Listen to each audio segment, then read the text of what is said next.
выявлено складское помещение, где находится большое количество просроченной продукции. Сотрудники финансовой полиции обнаружили в Бишкеке частный склад, на котором предприниматели перебивали сроки годности на новогодних кондитерских подарках для детей.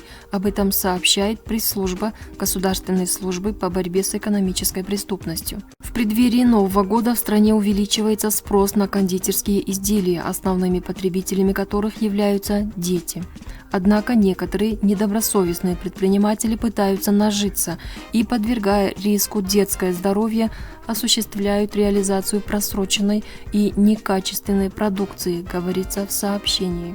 В ведомстве отмечают, что склад был обнаружен ими в Бишкеке по улице Садыгалиева.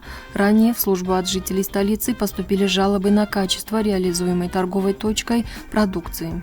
Установлено, что из арендуемого ОСО 3T Company склада в крупных объемах осуществлялась реализация просроченной кондитерской продукции – конфеты, печенье и различные сладости. На этом же складе сотрудники упомянутого ОСО изменяли срок годности и дату выпуска сладостей, отмечают в Финполе. При обыске были обнаружены и изъяты аппараты для проставления даты выпуска, печати наклеек с переводом состава продукции на кыргызский язык и изменения даты выпуска на упаковках. Склад с просроченной продукцией опечатан, ведется следствие.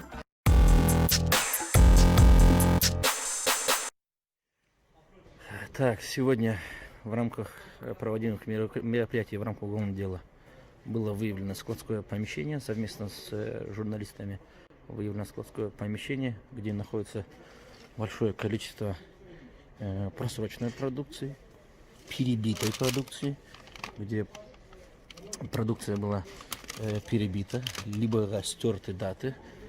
Кроме того, был обнаружен аппарат по перебивке продукции. Да. Вот смотрите, был обнаружен аппарат, который непосредственно, при помощи которого непосредственно производит перебивку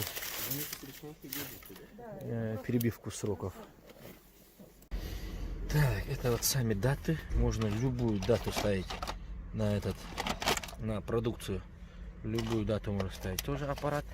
Это по перебивке сами ленты. И основной аппарат, вот он. Это основной аппарат. Основной аппарат.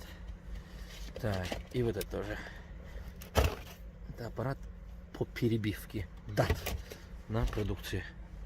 Все это нами было изъято в ходе проведенных оперативных мероприятий на складском помещении.